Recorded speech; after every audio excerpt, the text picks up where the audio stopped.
So many movies, no time to watch them all.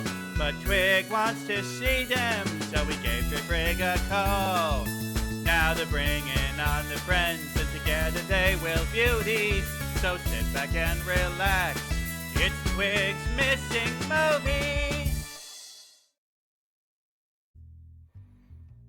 Hello and welcome to Twig's Missing Movies, a show dedicated to watching the movies that Twig inexplicably hasn't seen. I'm your host Drayfrig, and here's our cinematically clueless crow, Corvus Twig. Happy Pride, everybody, because this episode is airing on June 1st. Yeah. Yay! It is now June 1st. Do not mind that we recorded this before June 1st. Yeah, but you know, hey, you know, it's one of those things. It's like, hey, it's always Pride Month around here. We're proud of the L's, the G's, the B's, the T's, the Q's, and the I's, and the A's, and all the, you know, all the colors of the rainbow. Which, you know, I think it's interesting how, like, you know, with all the flags, that the original Pride flag of just the 6 colors was kind of meant to represent the LGBTQ spectrum because it was a rainbow, meaning it, you know, it's everybody. But then we started getting all the extra flags, which, don't get me wrong, that's awesome. I love all the flags. Yeah. Love all the flags. But then it's like, yeah, the standard Pride flag, they added the trans triangle to it. And then we added the black and brown to highlight BIPOC people. And then, like, now there's like a yellow triangle in it with a purple circle in the middle, which I believe is for intersex. Yep. That is indeed what it is. And then sometimes you'll see them with the 2 feathers, which is the 2-spirit version of the same flag. I don't know, the evolution of flags is always an interesting thing, especially as, like, issues evolve and stuff like that, right? You know, we always talk about, like, waves of feminism, but I think there's also, like, and I'm sure that I'm speaking on my ass here, but I'm sure that there's also waves of homosexual activism in the same way that there is, you know, feminism. I almost said homoism, but I don't know if that's a word. Well, that's the thing, is that, like, great. Doesn't sound great, you know. When you start putting an ism at the end of it, that starts to be like great, because it's like they say transgenderism, which it's not an ism, it's a legit condition that people have. It's not an ideology. When you throw ism at the end, it comes across like exactly like an ideology. Exactly, and you know, which is why so many lesbians that I know prefer the term sapphic over lesbian, because you can just turn it into lesbianism, and then it makes it sound, you know, it's not gayism. We don't say gayism. We say homosexualism, but again, that just goes back to the ideology, right? Yeah. Yeah, it's not an ideology. It's who people are. And, you know, obviously we'd be wrong to say that, you know, worldview and ideology has nothing to do with it, because but the ideology is we are legitimate and we deserve rights, and who we are is not the ism. How we're treated and what kind of respect we deserve is that is the ism part of it, I guess. I think that the ism part of it is actually a construct of like straight people. You know, true. Asking to have your rights isn't political, right? Shouldn't be. It shouldn't be, right? Yeah. I don't think there's any ideology you can have behind being gay besides wanting your rights, and that's, again, not an ideology. That's a baseline. Yeah, right? The ideal is at some point in the future there doesn't need to be a gay culture or subculture or anything like that, because everybody's just accepted for who they are and it's not a big deal. And, like, you know, the subcultures... Yeah, there won't be a need for one, but I do think that there will always exist the subculture, right? Because, it's true. Again, they are not a majority. Being gay, being transgender, I don't think it is ever... I don't know the numbers, again, but I don't think it's ever going to get to the point where there's a majority gay people, right? Or there's a sizable amount. There's always going to be a subculture, right? A small group of them that will always come together and have their own little rituals and own little styles and ways to communicate. It's true, because even if... What it is. Yeah, even if society fully accepts you and it's no big deal and nobody makes a big deal out of it, you're still going to have shared unique experiences, and those bring people and together. You're gonna want a tribe. Like humans are tribal. No matter how big our brains may get while considering others outside of ourselves, outside of our state, outside of our country, right? We still want our tribes. We still want our people. And our people develop our subcultures. I mean, look at our bird subculture, right? Like, you know, I don't know any bad bird VTubers, right? Well, I know that stick around. That stick around, right? But like on the whole, our subculture is we're pretty excitable people. You know, we look at other birds and go bird instead of trying to claim that each other stole each other's concepts. You know? Yeah, I know. It's just like I see another crow. I'm using a very poor argument here. I'm using a very poor argument here, but like VTubing is a subculture, right? And then there's even subcultures within that. You know, so it's always going to exist. But I think the idea of using ism to describe your sexuality lends itself to a cisgendered normative that's not good for the paradigm of humanity. Agreed. And if you have a problem with LGBTQ stuff and you don't like that we're celebrating Pride, yeah, I don't want you on my channel. Yeah, get the fuck out. Yeah, I'll kick your fucking ass personally. I'd rather stream to I'll show up. I'd rather be streamed to 5 cool people than 1,000 bigots. Fine. Because you know what? Be gay as fuck up in here. I mean, who's cisgender and straight? Gay. Honorary gay.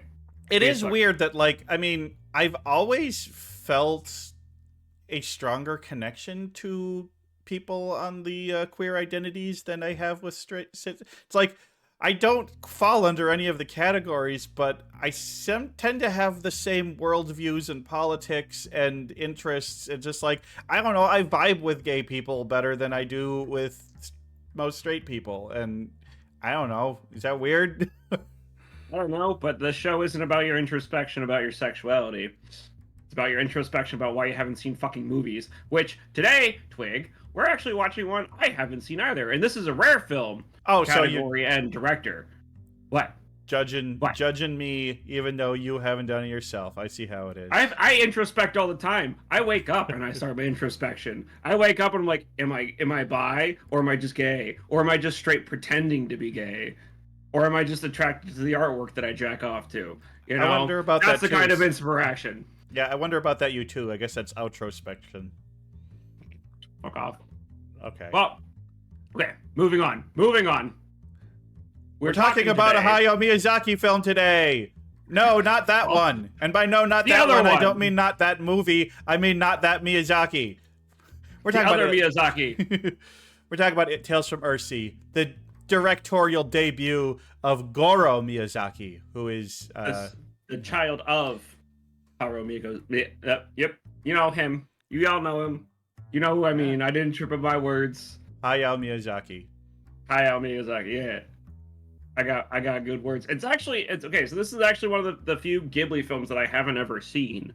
And I don't have a good excuse for why I haven't. I really don't.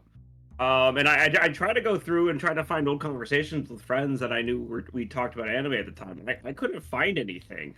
So I had to kind of like Google some stuff and try to avoid spoilers, which is hard to do when the movie is actually pretty well liked and within the last 20 years. I mean, it was, as you said, directed by Goro Miyazaki, based on the film screenplay by same name, and also Keiko Niwa, based on Earthsea, which is a book by Ursula K. Le Guin, and Shuna's Journey by Hayao Miyazaki. So it's my understanding that it's kind of a blend of the two stories, leaning more on Earthsea. Produced by Toshio Suzuki, it stars Bunta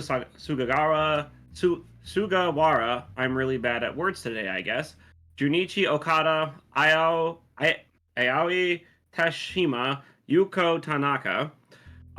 It is edited by Takeshi Sayama, and music by oh my god, I'm just not doing well today, guys. Tamiya Terashima. See, because you're saying those names, and I'm seeing names like Timothy Dalton, Willem Dafoe, Cheech Marin, Matt Levin, Mariska Hargitay, and and Liam O'Brien, and you're looking at the English voice actor list, aren't you? Yes. I can tell. Those were all English names. Hey man, It was. Willem Go Dafoe. ahead. Willem Dafoe's in a lot of Ghibli movies for some He reason. loves Ghibli. You don't know this Yeah, about him. yeah, He loves anime. He loves animation. yeah. He's a strong and prolific voice actor himself, and is a very big a supporter of animated endeavors. And I mean, like, huge fan. Yeah, we stand Willem Dafoe. Movie was released on He July is Willem 29th, Dafoe. 2006. William DeFriend. He has a very unfortunate last name when you think about it. How kind he is, from what everyone said. The budget originally had $22 million. Got a box office return of $75.5 million. I mean, it is a movie. That's about all I got. I mean, critical responses, very well received. Really? Because I'm looking at the things right now. Number one at the Japanese box office in its opening week, with a gross of over 900 million yen, or 7.7 million US dollars, pushing Pirates of the Caribbean: Dead Man's Chest to second place and becoming the number one movie in the country for 5 weeks. I guess I didn't think this was critically reviewed that well, because it's got a 37% on the tomato meter. Okay, well, we'll get into that. Okay. Sorry. It is the number 4 top grossing movie in Japan for the year, and the year's highest grossing domestic Japanese film, with 7.65 billion yen. As of 2020, it has grossed 7.84 billion in Japanese yen and 75.5 million worldwide. Critical responses are in Japan were favorable, but mixed when compared to that of other Ghibli movies released around the same time and previously. Again, it is a directorial debut movie, right? This is his first movie out there under his father's tutelage and studio, right? It did win some awards at the Raspberries because the Raspberries have to do that. But no, it does have a low critic score overall, and I think that's and I can't tell why, because when you look at the critic responses in Japan, it's all positive, but as soon as you go to the West, it's all like very mixed, unfavorable. And I didn't want to get into it because I didn't want to look into it without ruining the movie for myself. It's a rare pleasure for me to have a movie I haven't seen, right? So I don't know. We really have to watch it to make up our own minds. But this does beg the question, Twig, why haven't you seen Tales from Earthsea? You say you're a pretty big Ghibli fan, so... I mean, I've seen... At this point, I can actually now officially say I've seen most Studio Ghibli movies. But there's just a few on the list, and oddly enough, this just isn't one that many people talk about. People mention Ghibli movies, you're going to hear the big ones like Spirited Away, Howl's Moving Castle, Kiki's Delivery Service. I could go on and on and on naming amazing films. There's plenty of other very good examples within the Ghibli studios. But this one just doesn't seem to come up too often in the conversation. So I've been wanting to go through all their movies, and I've checked quite a few off the list, but this one has just always been kind of lower on the list of ones that I needed to check out. But I was going to get to it eventually, but now I'm getting to it for the show and get to talk about it. So yeah, it's just, when it came out, it wasn't on the radar. No one talked about it. I guess that makes sense. That's pretty much, I think, gonna be my answer that I'm gonna default back to, because again, there was no reason for me not to see it. I was dating someone at the time who was very much into Ghibli films. The movie was available for me to watch at a movie theater. I can remember seeing the poster for it. I don't know what happened. I really don't. Yeah, it happens. Sometimes you just don't see a movie. So, but we're gonna rectify. We're gonna watch that movie. We're gonna rectify this. That's what this show is all about. But okay, so it is based on a book and then a writing by Goro's father. And I don't know anything about the book at all. Again, me neither. I didn't even know it was a book until I started looking into the movie. And now this is what we're going to circle back to the topic of conversation of what should you do? Read the book then watch the movie, or watch the movie and then read the book? I wonder if a And lot of the complaints about the movie is that it's not enough like the book, and that if you don't know anything about the book, you might enjoy it more. I could believe that. Let me see. I don't know anything about the writer of the book, either to say strongly one way or another, how favorable or how well known the books are. But I'm going to imagine that they're pretty well known or well received because it kind of got turned into a movie. Kind of. And like just a quick glance, there are several books. It's in the young adult fiction, and it very much has dragons on the cover. So I'm kind of kicking myself because I don't know anything about this. I really love dragon books. I love fantasy books. I I I don't know. I don't know. I'm perplexed, guys. I'm perplexed. I wonder if that dragon's gonna burninate the countryside. I mean, his name's not Trogdor. Yeah, but Trogdor ain't the only burninator out there. No, but he is the best. So, Twig, given that you and I both don't know shit about this movie, what would you say your predictions would be? Well, let's see here. I did read the synopsis because I need to have something to base it off of. I mean, how do I make That's predictions? fair. That's fair. Just looking at a dude and a dragon, no, that's not enough to make any predictions off of. So I read the synopsis, which is, in the land of Earthsea, a mysterious force threatens to plunge humanity into destruction and chaos. A powerful wizard named Sparrowhawk seeks the source of the world's imbalance, and along the way rescues a runaway prince named Aaron. When Sparrowhawk's powers begin to weaken, he and Aaron must join forces with a former priestess and her daughter to defeat the evil foe whose quest for immortality will destroy Earthsea. Okay, so standard, like, plot. It sounds like a pretty fantasy plot. Very, very fantasy, very fantasy. So I'm going to say that... God damn it, I hate... Yeah, there we go. Aaron will at some point learn to use magic. So Sparrowhawk's gonna like teach him some magic. There's a guess. He won't just be a swordy guy. He'll learn some magic at some point. That's a guess. So let's see. We have a powerful wizard named Sparrowhawk who seeks the source of the world's imbalance, but his power begins to weaken. So I'm gonna guess at some point, Sparrowhawk dies at some point. Oh, that's a kind of dark prediction, but I guess, yeah. I'm going to guess that Aaron and the priestess's daughter fall in love, or I'm not gonna say, or have a romance arc. We'll just go that way, romance arc.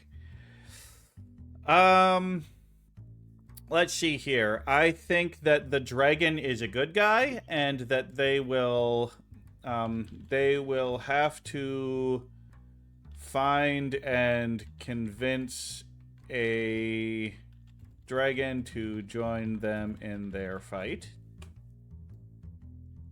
So I think that dragon on there's good dragon, but might be a little hesitant, and they need the dragon's power to do the things. Yeah. Let's see here. I'm going to guess that... I mean, it's just as an evil foe. So what is this evil foe? I should make a prediction about the evil foe.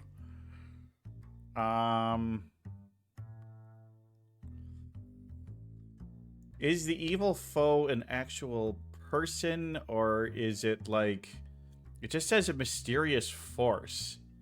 But then it also says evil foe. I'm going to guess the evil... the evil antagonist is more spiritual than physical, and has no solid form. Kind of like, basically like Sauron from Lord of the Rings. Mm-hmm. Was once a man, but is now more like just like an evil force of will. And I'm going to say that the priestess daughter uses her magic to defeat the evil lord. But they do it as a team. You know, I mean, these feel like such bog standard, like, generic answers, and honestly, I hope I'm wrong. I hope the movie really surprises me and goes places I can't even predict, but it's so hard for a movie that you know so little about, you know? These just feel like generic, you know, hero's adventure plot things. But, you know. Yeah.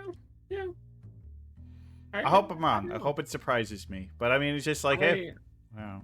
Once you have a synopsis on a basic sounding fantasy plot, it's kind of easy to piece together what could happen, right? Yeah. I feel like, but these feel like good predictions, and I mean, we'll find out. We'll find out. We'll find out real quick because all we have left to do now is watch the movie. Yeah. So we'll be right back.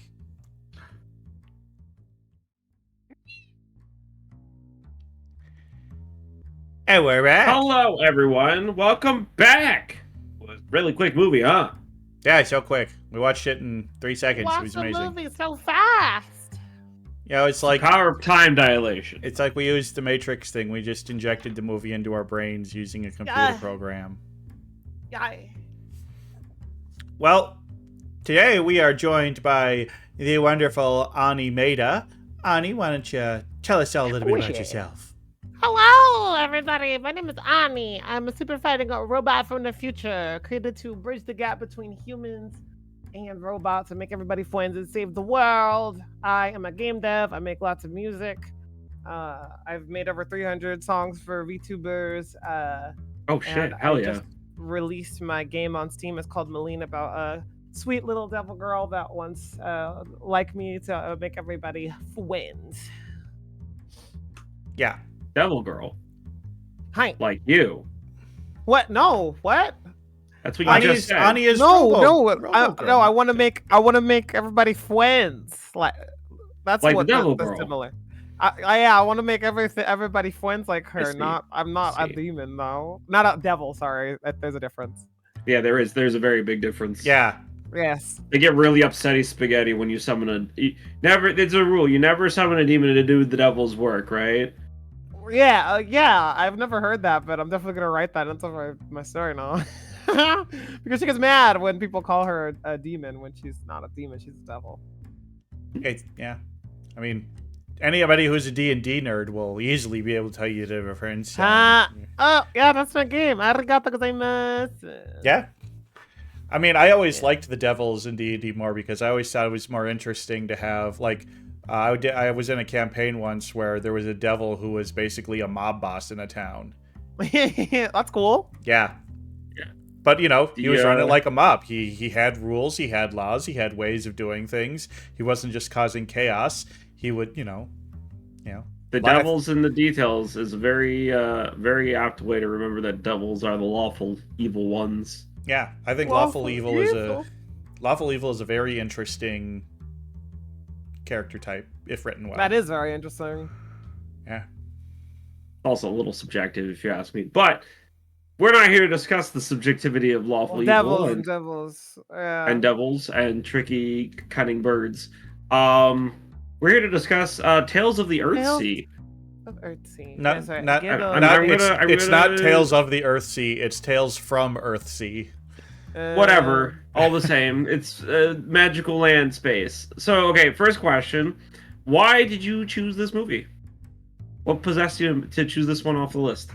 Moi? Because it was one of the Ghibli movies that I had not watched all the way through. I had seen it in passing, but I wanted to give it a real shot because I had recently watched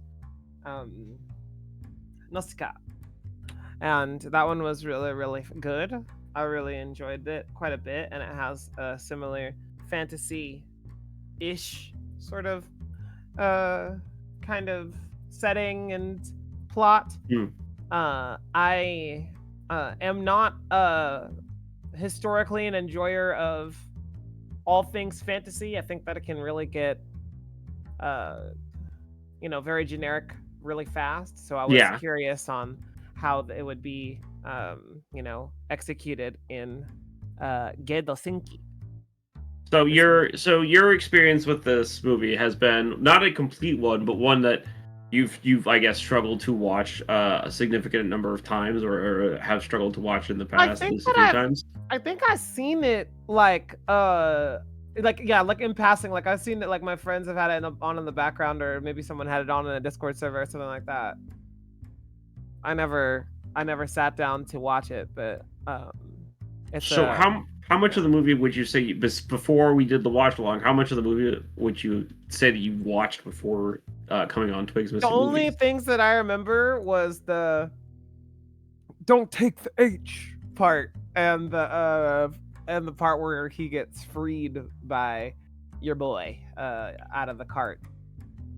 Sparrowhawk? Yeah, okay. Yeah. So not very far in. Oh, also this part that's showing right now with the surrounding the the first encounter with the goons of the bad guy. How will I say words with H? How will you say words? Goons. You don't need H to say words. How will I say words with H?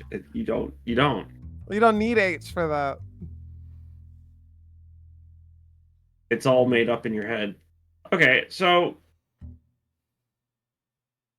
I guess to get like a better a view, because you just said you're not a huge fan of fantasy movies because they, obviously they get generic, which is very much a case, a very thing of words, please, a very much a thing that fantasy can fall into, right? Yes, easy tropes.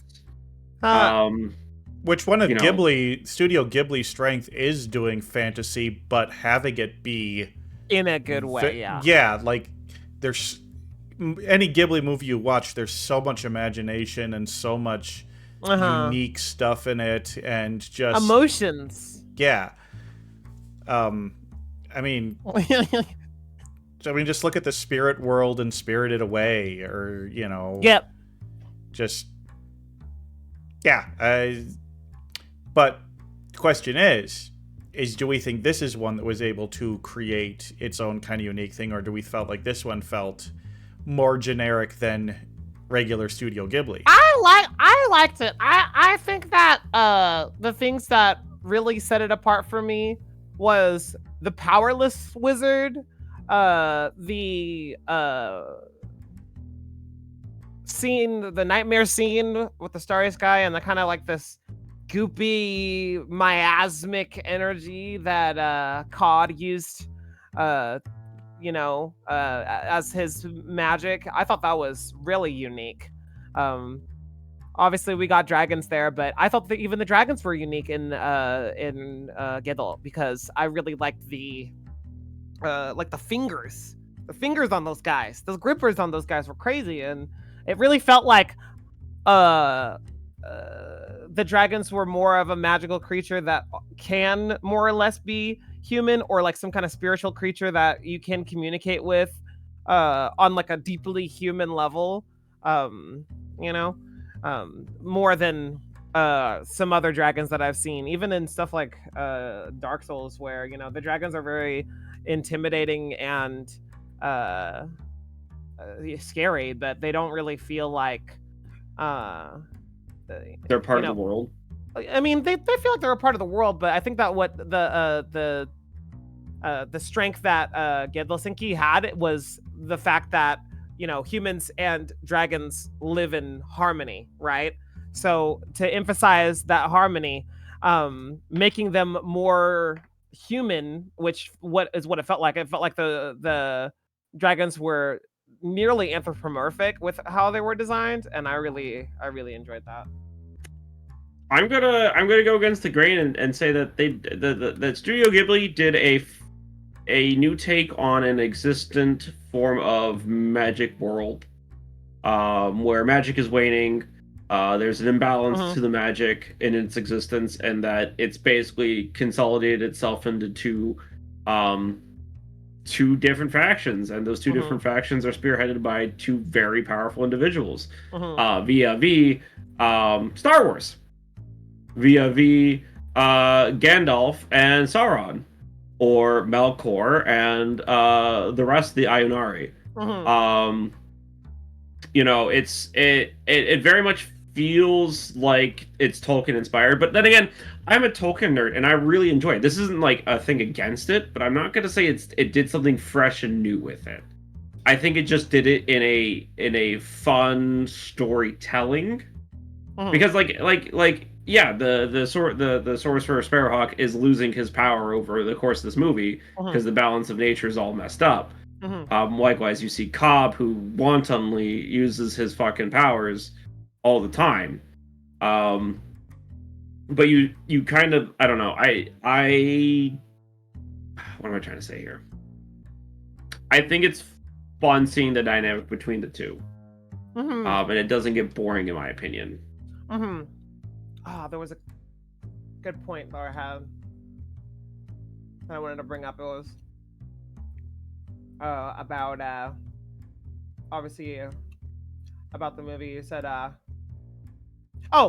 it is very Tolkien inspired.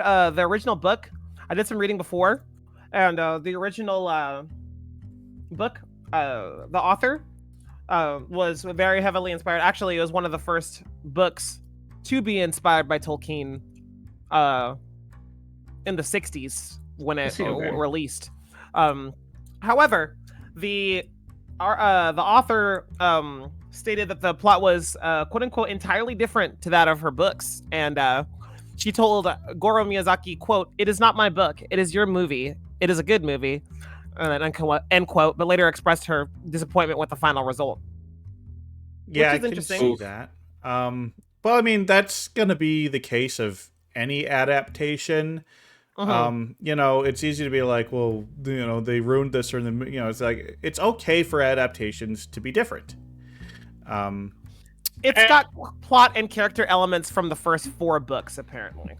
I think then you have to put in the title that this is, the book title adapted by, because calling it that title and then not having the same plot, it doesn't become the same thing, right? It's a combination of 4 different books, so I can understand how that's even more of a challenge. Just plot elements like kind of peppered in from those plot and character elements from those first 4 books. I can see how that could be a challenge to get everything into a 2-hour movie. I feel like a lot of that was kind of apparent.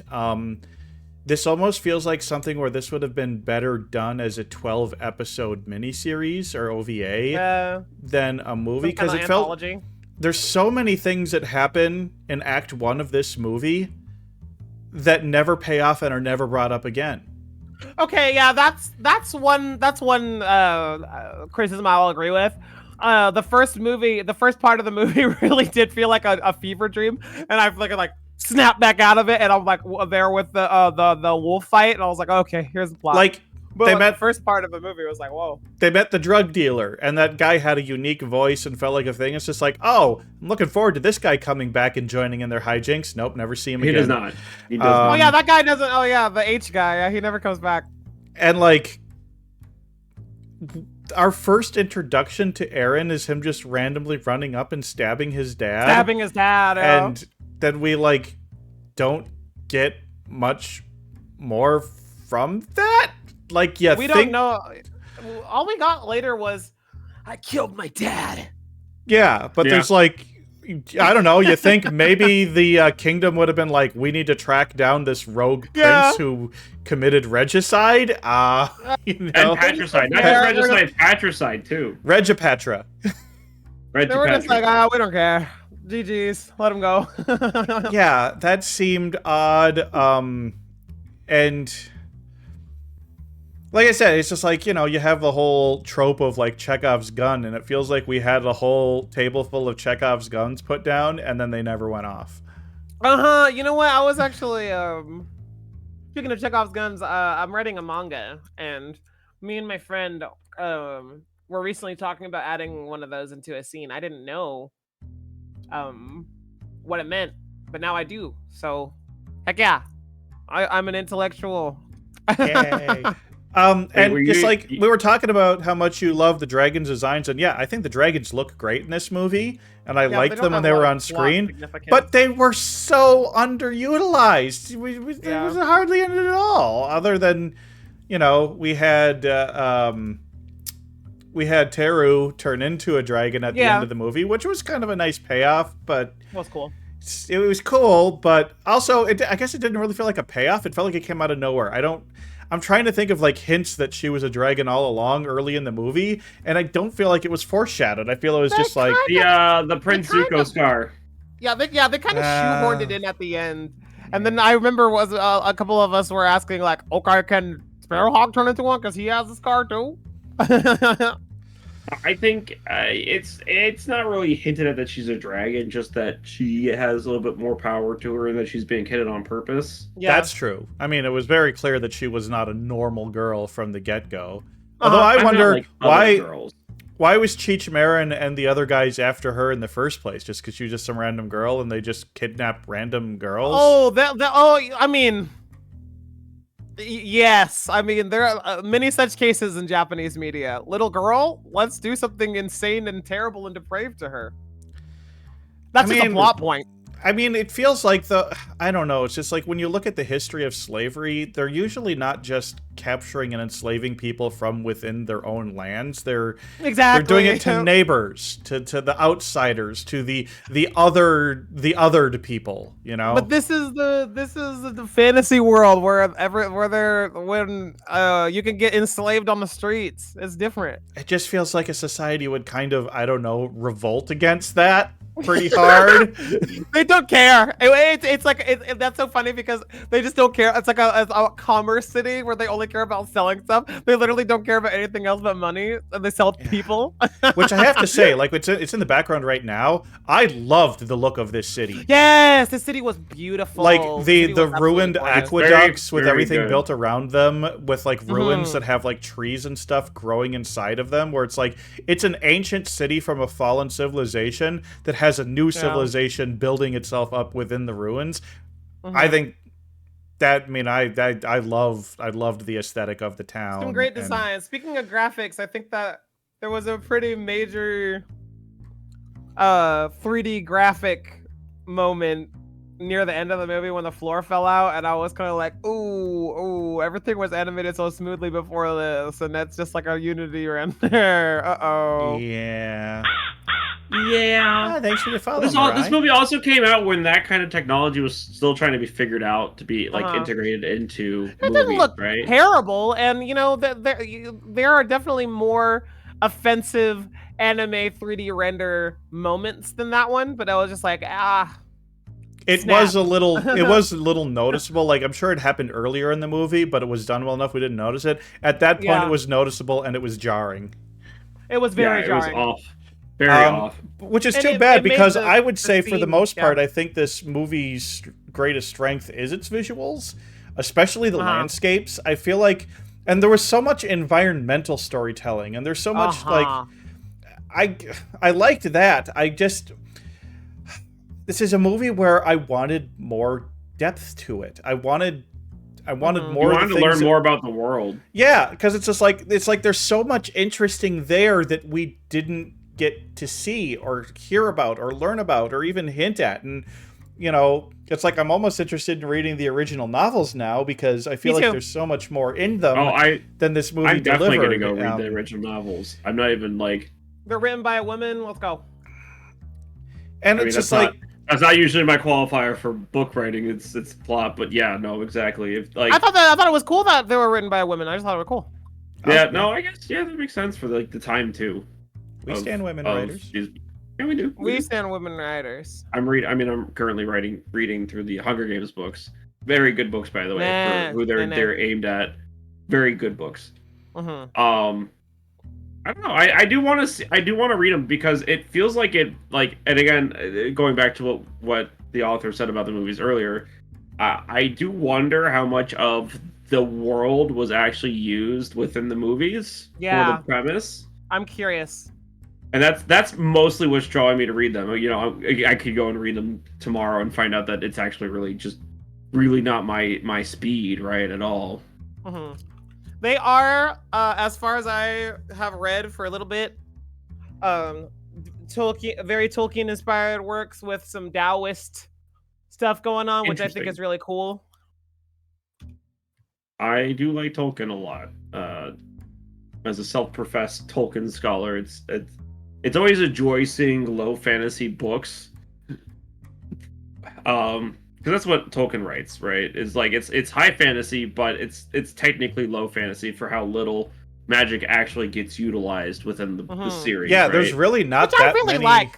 Or like most of the magic in Lord of the Rings it's not like throwing fireballs and lightning bolts around magic. It's more like magic is inherent within people and gives them.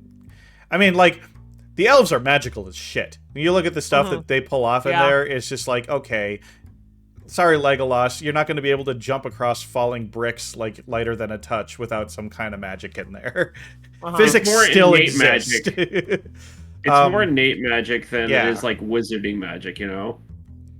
Well, like, and they say that hobbits are like innately magical and that they have just like this knack of ability to make things grow, and like if a hobbit tends to a garden, it's gonna grow the best just because they're hobbits or something, not because of any skills that they have, but they're just like inherently good with it. It's like one of those little subtle things. Aragorn is what, doesn't he live like supposedly, isn't he like 140 years old at the time of the books or something? I have no clue. He's old. He's 50 or 60 in the books. And it's like basically the equivalent of a middle age, like a 30-year-old. And that's because he's one of the older races of men, a Númenorian by descent, and they're a dying race because they all got wiped out by Ulmo after they kind of pissed off the sea god. It's a whole long story. You should read the Silmarillion and get more details. The Silmarillion is like reading the second half of the book of Genesis in the Bible. It's just a list of names. But it's cool as shit because there's elves. It is way better than the second half of Genesis, don't get me wrong. But I don't even know. I don't know if I'm a big enough nerd to read the Silmarillion. To tie back to Earthsea, it is one of the first, like I've mentioned before, the Earthsea series from 1968 was one of the first fantasy series influenced like directly by 1968 is when it came out. That's the first series. There's two series. There's like a second. Oh damn, that's a really old series. That's like fresh off the presses still. I think. Yeah, there was a first series in 1968 and another series in the about 2000. So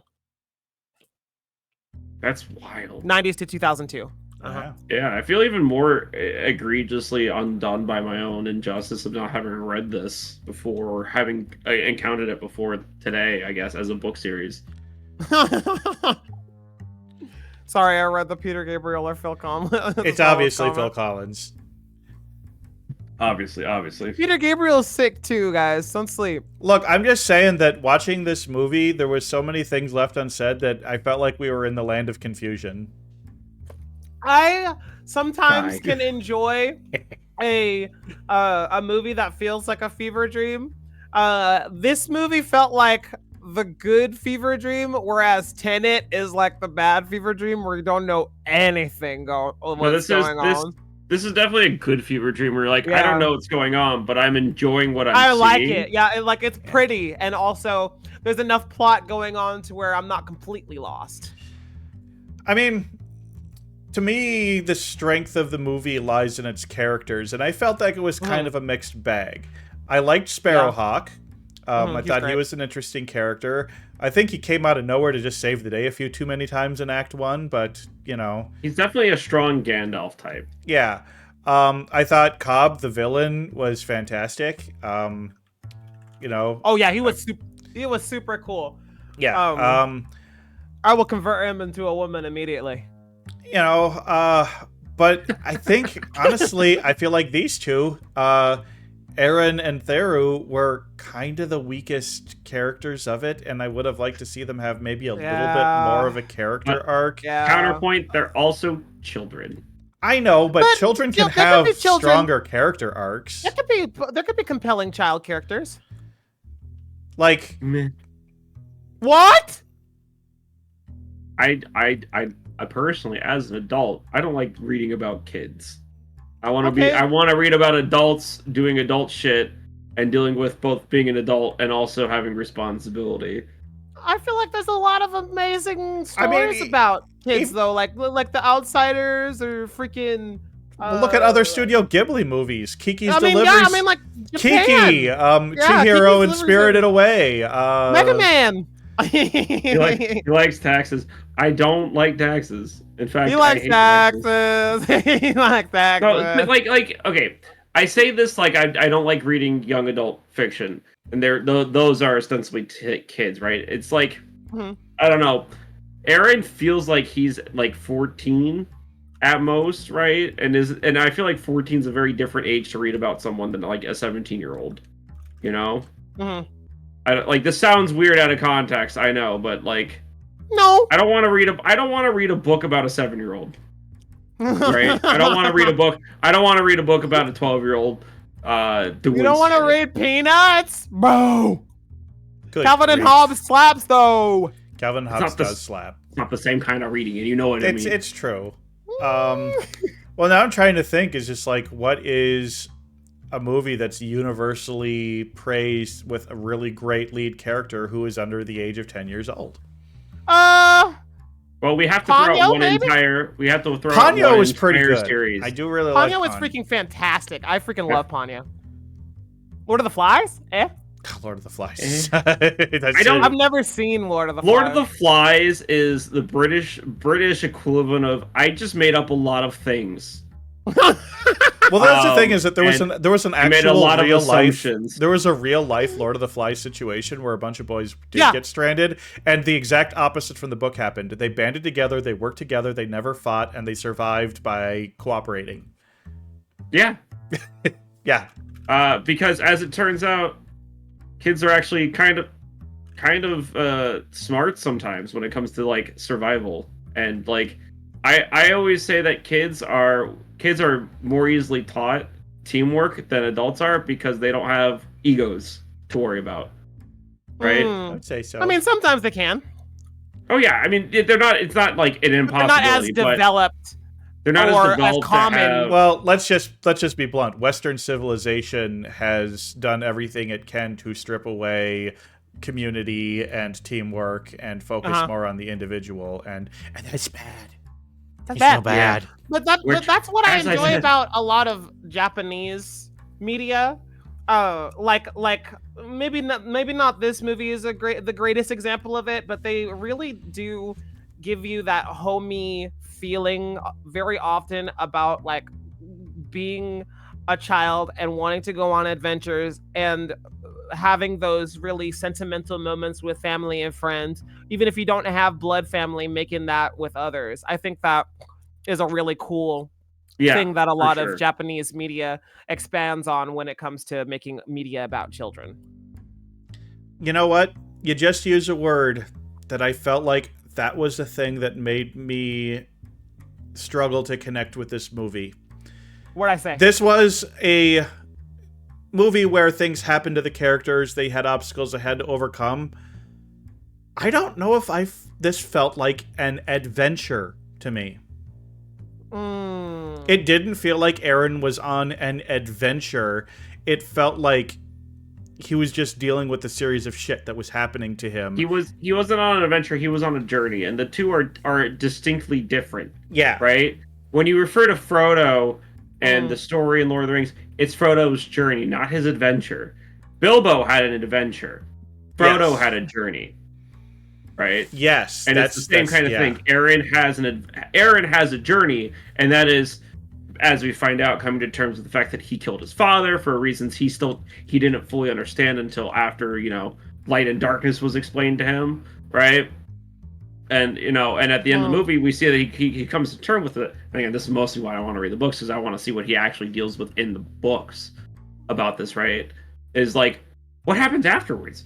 Yeah, he's gonna go home and face the music, but is that gonna be like, oh guys, it wasn't me, it was the darkness? Is that gonna fly? As an answer to what he did. Yeah. Because when you see like Frodo coming home, right? everyone very clearly sees how Frodo's absence has affected him, and most people leave him alone until he leaves. Besides, like, Sam, Merry, and Pippin. Whereas before he left, right, people would bother him all the fucking time. When he comes home and everyone's like, "Oh, that's not Frodo anymore. That's someone else entirely." Yeah, he was, well, that's the whole thing of why he ends up going on the ship with the elves at the end, because he's just like, that journey has changed me too much, and I can't ever go back to my old life. Yeah.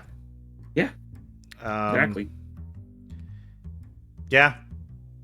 That's why Lord of the Rings is one of the great all-time classics, and the Lord of the Rings trilogy is one of the greatest adaptations, That's really good. Are they perfect? I swear, guys, no, I know other fantasy books. I swear, I do. Aragon, dragons. Aragon. Okay, so do they turn into dragons in Aragon, or is no? that God no. Well, sort of. There's lore implications that it's possible, but it is not something that you see in the I book. thought Aragon was all about a guy who was just like, oh man, I'm not a dragon, and then one day he's like, what's happening to me? And like scales starts like growing on his arms, and he's like, I'm a dragon now. Is that not what the books are about? I don't know where you got this idea, but that would have made these books like 10 times better. I think Ani is thinking of Animorphs.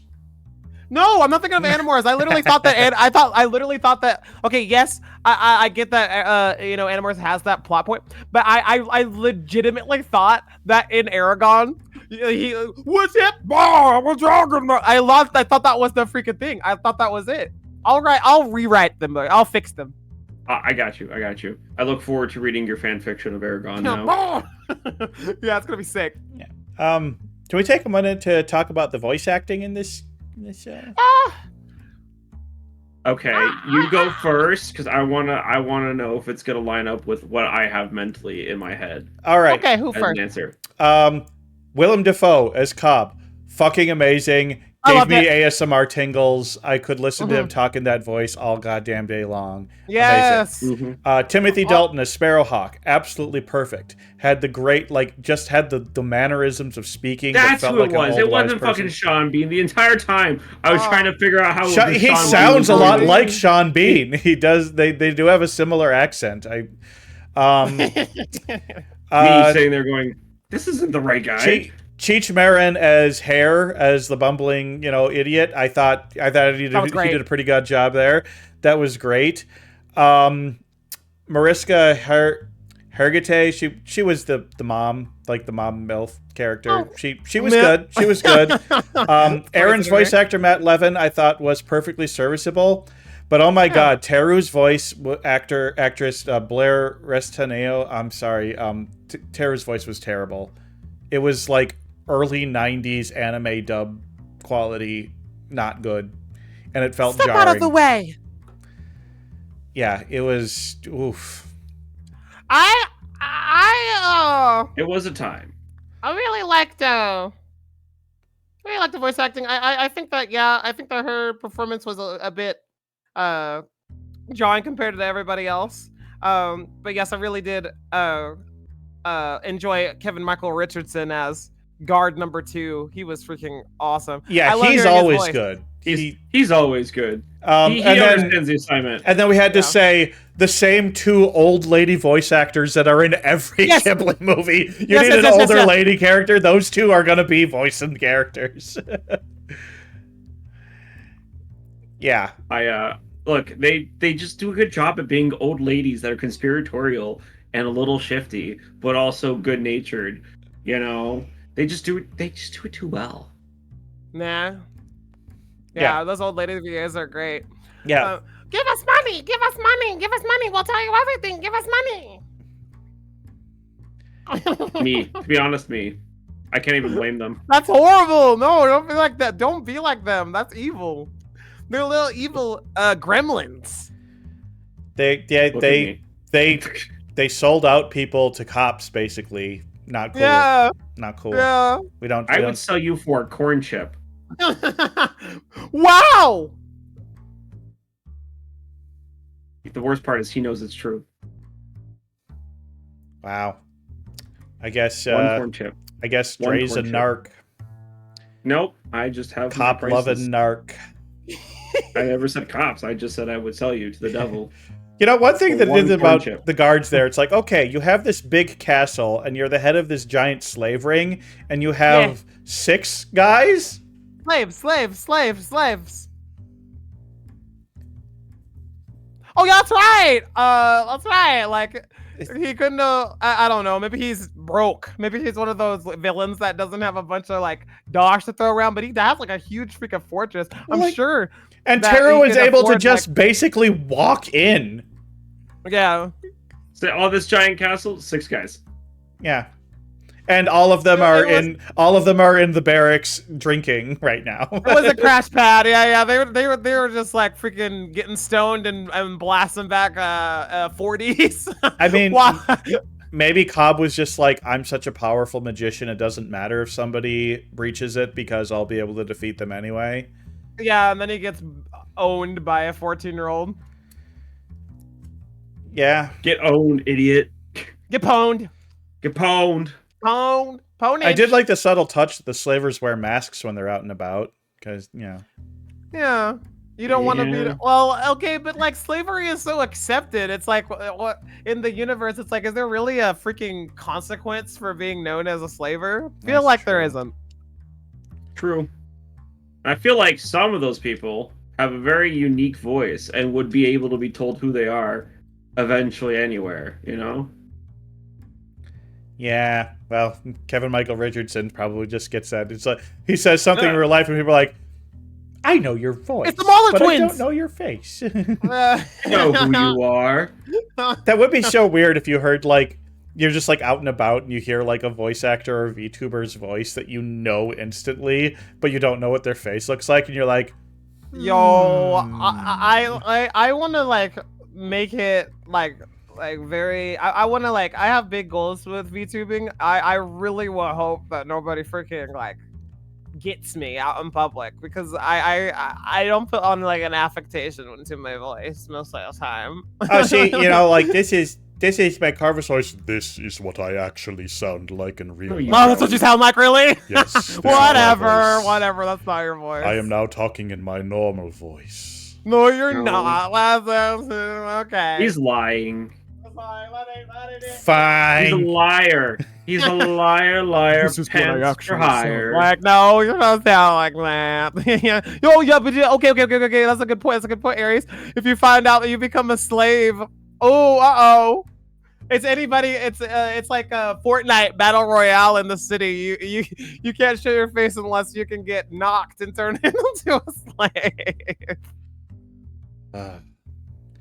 See, like, we saw a bit of the slavery stuff when they first came into the town, and then not really after that. I would have liked to, get more in the second and third acts of the movie. I would have liked to see more of the devastation that's being caused by Cobb and how Cobb is causing the devastation. Like, did they ever really explain? Because if they did, I missed it. Like, no, how is what Cobb's doing affecting the other wizards? Like, how? They were just saying, stay away from there, and that's about it. Yeah, basically. There was really not much going on. I remember Sparrowhawk talking to the merchant, and he just said what I said. It was just like, I wouldn't go anywhere near there if I were you. Yeah, but like, okay, if you went near there, I guess it didn't end up working out well for him, but still, it's just like, I don't know. Sparrowhawk made it. Sparrowhawk did make it, and then I'm trying to remember, how did Sparrowhawk get captured again? He was like surrounded or something. I don't know. His magic. I don't remember. Yeah, and ropes. Yeah, he was talking to Cobb, and then like all the guys ran in and roped him with their like halberd ropes. Okay, that looked like magic. I was watching it. I was looking at the screen. what happened to him there? Did they throw something on him, or was he like attacked with some kind of like D&D spell? Like it really looked like the latter. I think the 6 dudes all just runned in and gang rushed him at the same time, and all hit him with the ropes and tied him up, and apparently that's all it took. But I think he was momentarily stunned when he saw Aaron, like, yeah, with, you know, in bad mode. He told him his true name, so. Oh no, Lebanon. Yeah. It wasn't Lebanon, but it was close to Lebanon. Oh no, Lebanon. Stop it! I can't stand you guys. It was Lebanon. I'm allowed to make this joke. I'm Lebanese. It's Lebanon. Oh, Nice. I thought they preferred being called Sapphic. Oh, I was gonna say. You beat me to it. I was about to say I'm lesbian. You're banned, kid. You're banned. Happy Pied. Pied. Pied. Yeah. What? Every day with you people. Every like day. I said, I mean, there's this movie. There was just so much. Like this, just felt like surface level, and I wanted more depth. I wanted more. I wanted more expansion of it. And like I said, I think this would have worked better as like a 13 episode OVA rather than a movie. It's like one of those things. It's like they took out too much, but the thing is, it's just like they took out 80% of this thing, but then the 20% that's still there, like, is just like, okay, wait, where does this go? What does this lead to? What is this going to get expanded on? And then it never is. It's pretty though. It is pretty. The movie is very pretty. Mostly well voiced. My favorite sequence had to be the nightmare scene with the goop. That was really cool. That shit was haunting you, but yeah, I agree.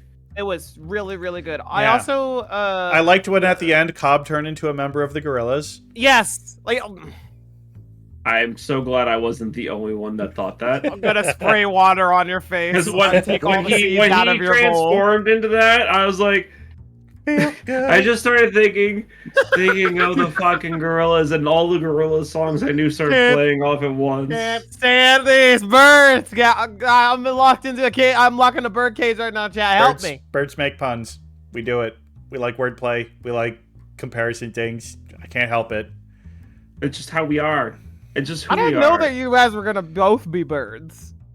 Well, I'm not trying to be birdist or whatever. I'm just saying. I feel like you walked into this a little bit by not looking into who we were. I do always recommend our guests actually watch an episode of the show before coming on. I did see you guys, so I guess I just forgot that you both. At least next week's guest is watching live. Hi, Tierra. Hi. You guys like a comedy? You guys like robots? No. Robot? Are you a robot? Yes. Look, some people think that all birds are robots. Yeah, so like, don't start the intersectionality, folk. Is there a Mega Man boss called Birdman? No, but there really should be. Oh, there's a Maverick there's a couple Mavericks that are based on birds. Yeah. If you ever played Sonic Riders, there's a bunch of birds in that. But that is beside the point. Yeah. I feel like we've talked about a lot of Earth tales from Earthsea. Yeah. But I feel like we also have some predictions to go over. Okay. Twig. Yeah. Let me get out the red marker. Listen, I keep an ample supply of red markers for you at all times. Ani, could you move yourself a little bit to the left so we can see the stuff? Oh, you don't have to go down that low. I'm looking. Okay. Aaron will at some point learn to use magic. No, opening the sword doesn't count. That's... I feel like this is a half one because he does have to learn how to balance his internal light and darkness in order to use the sword, and that's a form of magic. Yeah, that's Taoism. Yeah, it's literally Taoism. Sparrowhawk dies at some point. Well, he does, but not during the movie. Yeah. Not during the live scenes. Yeah. There was a sort of romance arc between those two. I don't know. I wouldn't say They never it kiss. was a romance. Yeah, but like it was subtle. I think it was more them establishing a friendship and trust rather than anything romantic. Ah, okay. Yeah, it was more because they start off combative, super combative. I don't know anything about straight people, so you can go ahead and write that up.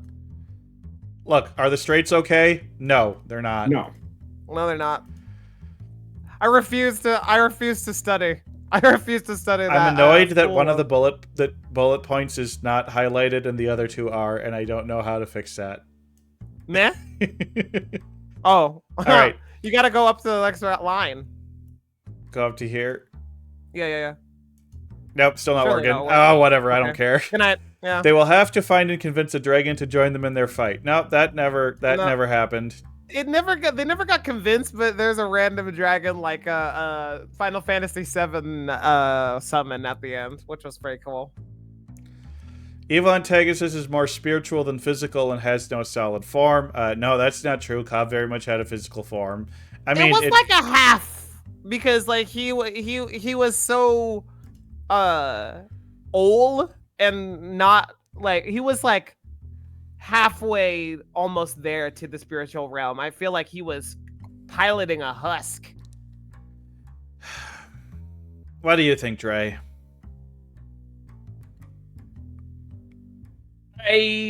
No, because he has a solid form, so that's a no there. I agree. I think it is a no because I was saying that he's very physical. I think in the pre-show in the pre-show I specifically said that he was a formless energy like okay, Sauron. yeah. That's not. Yeah. That ain't it. He's not a formless evil entity. He's formed. He has opinions on his own aesthetics. Yep. And the priestess daughter, not really daughter, but uses her magic to defeat the evil lord, but they do it as a team. I don't know. Can I at least get this works. one? Yeah, that was 100%. That's 100% true. What happened? Cool. The most easy and basic prediction is the one I got right. So at least I got a little bit of green on this one. I got a little bit of green. But that's 1.5 points out of 6. We consider that to be a failure. You're bound to have some L's every now and then. But hey, you know, failure. Sometimes we say if I'm able to predict everything in a movie, that's not necessarily a good thing, because it means the movie was predictable. Exactly. It's just so hard to make a prediction about a movie that you know basically nothing about other than a quick synopsis. Yeah, stuff. It was great. Thanks for inviting me. That was really fun. We're not done yet. Yeah. So Twig, now that you've utterly failed this prediction list, how would you rate this movie, and what did you think of having seen it? So for those of us joining us the first time, we have 5 tiers. We have great movie, I enjoyed it, dumb fun, did not like it, or painful. I'm actually a little torn on this one. I'm not going to say it was a great movie, but it wasn't painful. It definitely wasn't painful. I don't think I would call it dumb fun either. So I'm actually kind of feeling right now I'm 50-50 on enjoyed it and did not like it. Because I am sorry to say, this is probably the worst Studio Ghibli movie I've ever seen. What? However, it's Studio Ghibli. That's still a really, really high bar. Worst Ghibli is still good. You know, I mean, of the Ghibli movies I've seen, maybe there's worse ones out there, but I feel like every other one that I've seen I have enjoyed more. And that's the thing. It's just I'm so torn in it because this movie did a lot of things that were... Did you seriously just say that Porco Rosso is boring? No, Porco Rosso's not boring. Porco Rosso is one of my top 3. I love Porco awesome. Rosso. You know who doesn't like Porco Rosso? Cops. Oh, fascists. Oh, not Fascist. Porco Rosso, different plane guy. Okay, maybe it's a. Oh. What other what other? Maybe there was Wayne another guy? one. There might have been one. Oh, with the Wind Wind Rises. Rises. I haven't Okay. seen that one. I haven't seen that one either. Okay. See, it's just so tough with this one. Worst one is Earwig. Yeah, I've heard Earwig's pretty bad. I haven't seen that one either. But that's why I'm struggling on where to put this one, because Earwig this movie did a lot of things really good, and I actually have to say that, like, it's more like when I was watching the movie, I was enjoying it when I was watching it, and it's the more that I've thought about it in the last 24 hours, the more issues that I have with it. I didn't know I was going to put it before we started talking, and a lot of times having the discussion had to be put somewhere, and now I'm even more confused about where I want to put it now. I feel like I can't put a Ghibli movie in the did not like it, but it's going to the bottom of I enjoyed it. It just barely gets a pass. It's a 51%. It passes. Okay, I'll take that. Right. I was gonna say that. I was gonna say Alright. that for me. That's where I put it. Yep. Like I said, I did enjoy it. I enjoyed the visuals. There were many scenes on it that I thought were riveting. I loved Cobb. Defoe ASMR carried the film, kind of did. And I want to hear Willem Dafoe just do an ASMR YouTube channel. You know, he should be a VTuber. Willem Dafoe should be an ASMR VTuber. Get out of my popcorn. Get. All right, yeah. Okay, this is because before stream we told Ani that her popcorn was fake and that we had real popcorn. So yeah. Yeah. Anyway, so yeah, Tales from Earthsea. Yay! Gets a pass, just barely. We'll see where I think of it. I would really like to. I would really like to two. hear Cobb's voice in Japanese as well. Hi. Yeah. All right. Well, Ani deserves real popcorn. On God, I do. On everybody's soul and that's ever lived, will ever exist, I deserve real popcorn. yeah, I told you. On every alien that's ever existed and every planet, spirit, and life force, I deserve some popcorn. All right, Yeah. folks. Thanks for dropping in today, Look, guys. and also, you know, all LGBTQ people this month deserve free Yeah! buffalo wings. Yeah, so why, like, okay, so the first day of Pride Month, not gonna give me real popcorn? This is crazy. Okay, well, that's Rodney's fault. For Rodney's the one who's supposed to make the popcorn. So blame Rodney. Hey, I'm gonna say something controversial. It's equality. We don't give it to the straights either during the straight Pride months. That's which true. is every other month of the year. That's true. Not the equality. No, I don't want to be equal. I want to be better. Well, right. we're so happy to have you here. Yeah.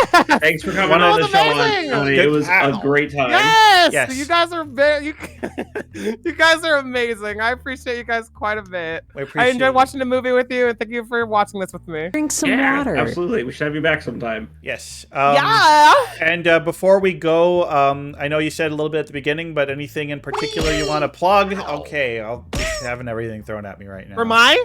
For yeah, my? one more, any particular thing you want to plug before we head out of here?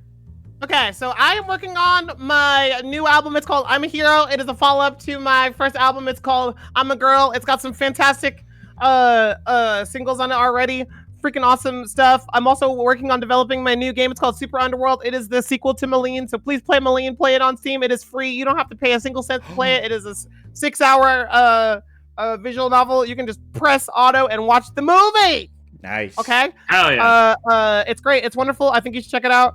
Yeah, I stream on Twitch almost daily, so come check me out. I'm always doing something creative, drawing cats, making music. Like I said, if you need music, I'll make music for your freaking movie. I'll make music for your game. I'll make music for your stream. I'll do anything for you. Not really anything, but music-wise. Yeah. Is it time for Oh, yeah, it's Corvids, fully Creepers, voiced as and well. Conspiracies to get its own? Yes. proper 100%. theme? 100%. I would. Because I'm just using 100%. stock music for my other show. I would help you. Yes. Also, my game is fully voice acted. It's got 20 different VTubers on the cast. Click Ani's name in the description. That'll take you to her Twitch page, and I'm guessing all the links are in there. Like, Yes. just search the name. You You people can know search how to Malene use. as well. You You can people find her. know You can how to find her. use the internet. You can find her. Hey! You know how to use your hands. Yeah. All right, Drake. Okay. I I'm suppose you on don't have much to hiatus plug. still, You're on guys. hiatus. Yep, Yeah. I'm on hiatus, so I don't have much of anything to say, guys. Well, we'll be back next week with another episode of Twigs Missing Movies, so come check that out. Okay. And while you're out there, be gay, do crimes. Yeah, Be gay, do crime. don't do crimes. Be gay, be nice. That's my version of it. Do many crime. Don't do crime. Okay, crime. Well, I say crime up, not down. So steal from rich people and big businesses. Don't crime people in your community or who are low. Yeah, like We punch up here, not down. do shenanigans. Yeah, punch up, not down. Yeah, that's okay. All right. See you later. See you guys. Ciao, ciao. Eat your rocks.